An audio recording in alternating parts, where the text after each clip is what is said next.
الہ الا اللہ لا الہ الا اللہ۔ بسم اللہ الرحمن الرحیم۔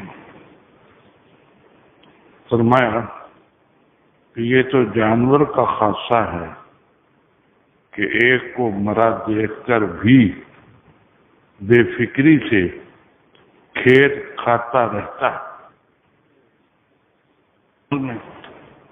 حضرت تھانوی رحمہ اللہ تعالی نے مراقبہ موت کی اہمیت کا ذکر فرمایا۔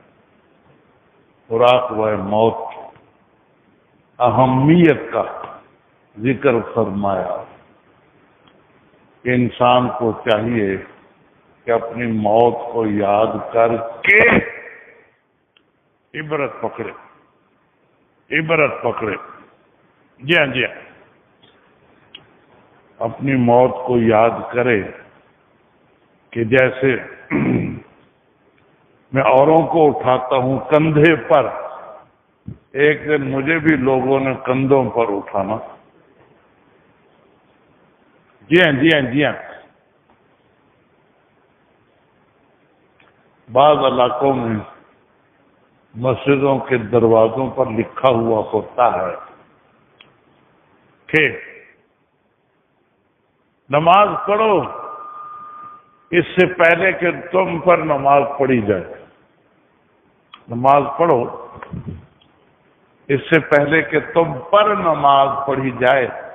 ایک وقت آنے والا ہے کہ تم پر نماز پڑھی جائے گی۔ ایک وقت آنے والا کہ تم پر نماز پڑھی جائے گی، اس سے پہلے تم نماز پڑھ لو۔ ابھی موقع ہے، ابھی تم نماز پڑھ سکتے ہو، ابھی موقع ہے عقیل صاحب، اس موقع سے فائدہ اٹھا لو۔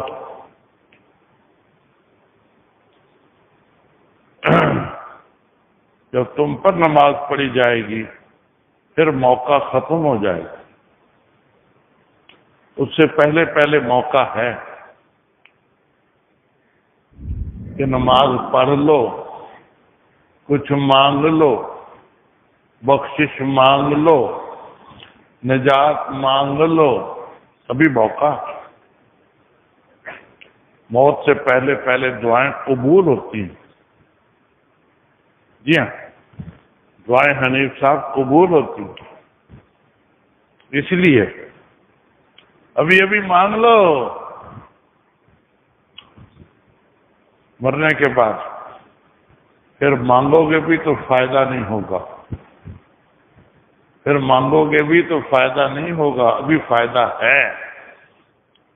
اس لیے اس موقع کو غنیمت سمجھو، بقیہ دنوں کو غنیمت سمجھو۔ جی ہاں، اور اپنی موت کو یاد کر کے موت کا انتظام کرو کہ مرنا تو ہے ہی، مرنے کے بعد مجھے راحت پہنچے، یہ انتظام کرو۔ پھر تو فائدہ ہوا سوچنے کا کہ موت کو سوچا، فائدہ ہو گیا۔ اگر سوچنے کے باوجود بھی داؤد صاحب فائدہ نہ ہو، توجہ نہ ہو، تو سوچنا بیکار۔ فرمایا کہ یہ جانور کا کام ہے، وہ دیکھتا ہے کہ اس کا ساتھی مر رہا ہے، اس کو کوئی پرواہ نہیں، مرے کوئی جیے، جانور اپنے کام میں لگا رہتا ہے، اس کو فکر نہیں پیدا ہوتی کہ میں نے بھی اس کی طرح مرنا ہے۔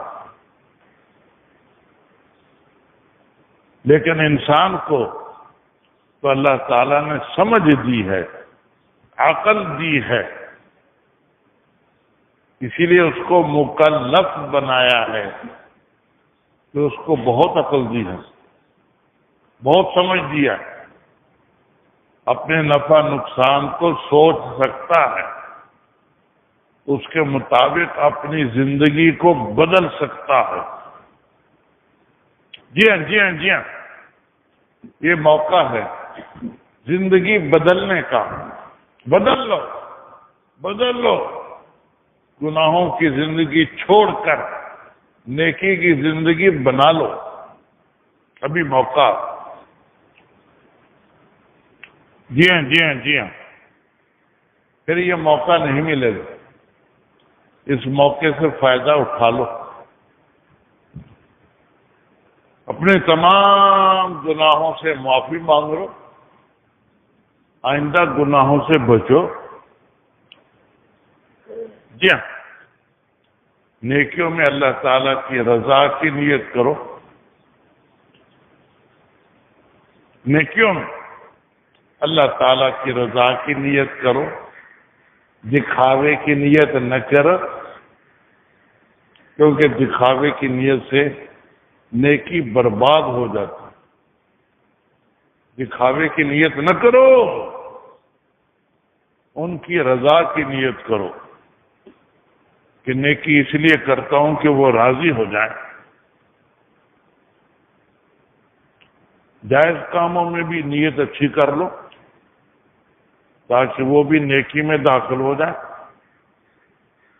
اور 24 گھنٹے نیکی ہی میں گزرے. زیادہ سے زیادہ جنت کا سامان جمع ہو جائے. سمجھدار کا کام تو یہی ہے کہ اپنی موت سوچے، اپنی آخرت سوچے، گناہوں سے معافی مانگے، جائز کاموں میں اچھی نیت کر کے ان کو بھی نیکی میں داخل کر لے، اور دن رات عبادت کرے، دن رات آخرت بنانے کی کوشش کرے، لگا رہے لگا رہے لگا رہے، اخیر دم تک لگا رہے، تاکہ آخرت بہت اونچی ہو جائے، بہت اعلیٰ ہو جائے، مرنے کے بعد شرمندگی نہ ہو. جی جی، سمجھدار کا یہی کام ہے کہ ایسے طریقے سے زندگی گزارے کہ مرنے کے بعد شرمندگی نہ ہو. اور ایسا کر سکتا ہے، کر سکتا ہے. آخرت اللہ تعالیٰ نے ہمارے اختیار میں دے دی ہے، جتنی چاہو نیکی کر لو، آخرت کما لو، بہتر بنا لو، جنت بنا لو، دوزخ سے اپنے آپ کو بچا لو. اللہ تعالیٰ ہمیں دوزخ سے بچا لے. لا الہ